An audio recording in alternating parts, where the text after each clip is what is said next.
శుభోదయం. బుద్ధిర్బలం యశోధైర్యం నిర్భయత్వమరోగత అజాడ్యం వాక్పటుత్వం చ హనుమత్ స్మరణాత్ లభేత్. ఈనాటి విశేషం హనుమద్ ఆరాధన.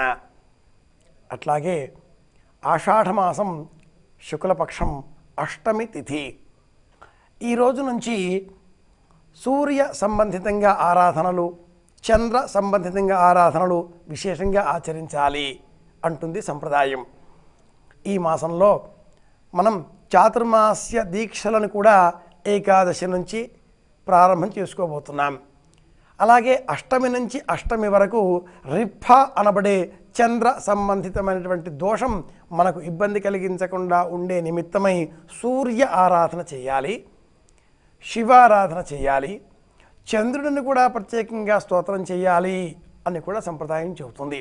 వీటన్నిటికంటే కూడా మించి మంగళవారం నాడు హనుమద్ ఆరాధన మరింత శ్రేయస్కరం అంటుంది సంప్రదాయం. ఈ దేవతారాధన వల్ల ప్రయోజనం ఏమిటి, అర్చన చేస్తే లాభం ఏమిటి అనే ఆలోచన చేస్తే వివేకం కలుగుతుంది అని సమాధానం. ఏ దైవాన్ని మనం అర్చించినా కూడా శివారాధన, విష్ణు ఆరాధన, గణపతి ఆరాధన, అమ్మవారి పూజ, ఆషాఢమాసం కాబట్టి బోనాల జాతరలు, ఆషాఢమాసం వర్ష ఋతువు కాబట్టి చెట్లని నాటడం, పోషించడం, సంరక్షించడం, ఇలా ఏది చేసినా కూడా ఉండే ప్రయోజనం ఏమిటి అంటే ప్రప్రథమంగా వివేకం కలగడం.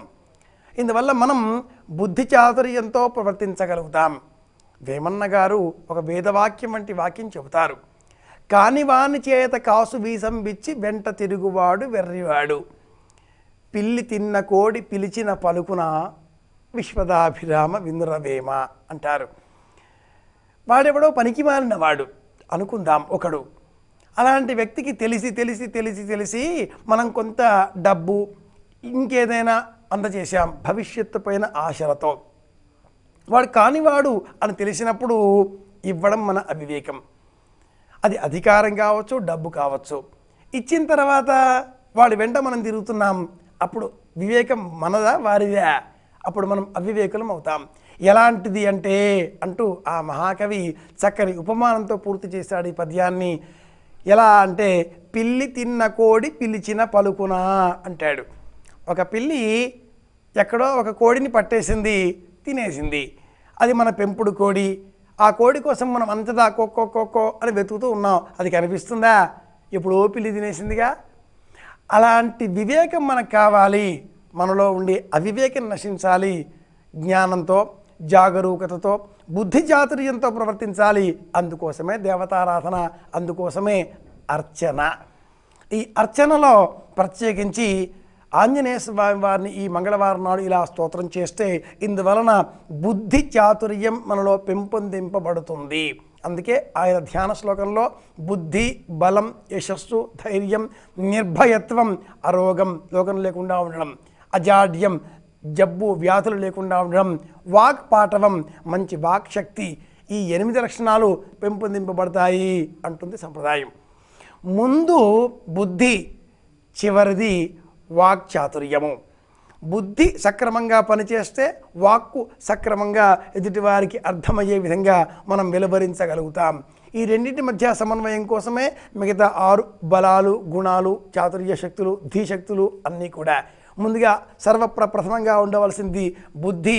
అది ఎలాంటిది అంటే ఇదిగో పిల్లి తిన్న కోడిని ఎవడన్నా పిలుస్తాడా? వివేకంతో ఉన్నవాడైతే అలా చేయడు అంటారా మహాకవి.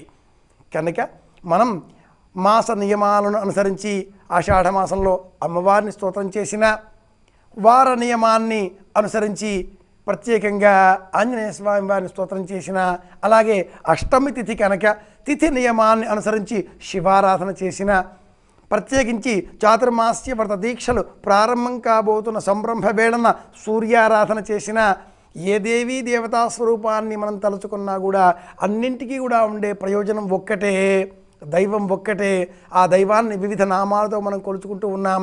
సాధించుకునే ఆ ప్రయోజనం బుద్ధి కుశలతో మనం మెల్లగగలగడం. ఆ బుద్ధి చాతుర్యం, బుద్ధి కుశలత చక్కగా మనం పెంపొందింపజేసుకోవాలి అంటే ఆదివారం, అలాగే ప్రత్యేకంగా ఇలా అష్టమి తిథి, వీటిల్లో సూర్య ఆరాధన చేయాలి. అష్టమి తిథి నాడు ప్రత్యేకించి రిఫ అనే దోషం పోగొట్టుకునే నిమిత్తమై శివారాధన కూడా చేయాలి అంటుంది సంప్రదాయం. ఈశ్వరుణ్ణి అర్చన చేసినట్లయితే ఆయన 3వ కన్ను సూర్యనారాయణమూర్తి, ఆయన శిరస్సు పైన చంద్రరేఖ కాబట్టి చంద్రుడి అనుగ్రహం, ఆయనలో సగం శరీరం అమ్మవారు కనుక అమ్మవారి అనుగ్రహం, ఈశ్వరుడే ఆంజనేయ స్వామి వారిగా జన్మించారు కాబట్టి హనుమంతుడి అనుగ్రహం. మనం ఇందాక చెప్పుకున్నట్లుగా సూర్య అనుగ్రహం ఆయన 3వ కన్ను, చంద్రుని అనుగ్రహం ఆయన శిరస్సుపైనే ఉంటాడు, అమ్మవారి అనుగ్రహం ఆయనలో సగం దేహం, ఆంజనేయ స్వామి వారి అనుగ్రహం ఆయన అపర స్వరూపమే ఆంజనేయ స్వామి. ఆంజనేయ స్వామి వారి నామాలలో రుద్రవీరి సంభవుడు అన్న నామం ఉంది కదా, కనుక శివారాధన చేస్తే అందరినీ స్మరించుకున్నట్లే. ఓం నమ శివాయ, ఓం నమ శివాయ, ఓం నమ శివాయ, ఓం నమ శివాయ అనే పంచాక్షరీ మంత్రాన్ని మనం నిరంతరం జపం చేస్తే మనకి ఇంకా ఏ భయమూ ఉండదండి. ఇంతకంటే మించిన పరమ మంత్రం మరి ఒకటి లేదండి. కనుక దైవస్వరూపాన్ని మనం ధ్యానం చేసే సమయంలో ఏ రూపము లేకుండా నిర్గుణంగా ఉండేటటువంటి లింగ రూపంలో చిహ్న రూపంలో శివస్వరూపాన్ని స్తోత్రం చేస్తూ ఉన్నాం. పంచాక్షరి మహామంత్రాన్ని నమ శివాయ నమ శివాయ నిరంతరం ఇలా నమ శివాయ నామంతో మనం కాలం గడిపితే ఇది ఇచ్చేటటువంటి బలంతో ఏ సమస్యనైనా చక్కగా ఎదుర్కోగలుగుతాం. ఇది ఈనాటి విశేషం. అష్టమి తిథి శివారాధన, మంగళవారం హనుమదారాధన, ఆషాఢమాసం అమ్మవారిని స్తోత్రం చేయడం, అలాగే చాతుర్మాస్య వ్రత దీక్షల ప్రారంభకాలం కాబట్టి సూర్యనారాయణమూర్తిని చంద్రుడిని అర్చన చేయడం, అందరి రూపాలని శివుడిలో ధ్యానం చేద్దాం. ఓంకార మంత్ర సంయుక్తం నిత్యం ధ్యాయంతి యోగినః కామదం మోక్షదం తస్మై ఓంకారాయ నమో నమః. శివనామస్మరణతో శివానుగ్రహంతో అందరం ఆనందంగా ఉందాం, అందరి క్షేమాన్ని కోరుకుందాం అని కోరుకుంటూ శుభమస్తు.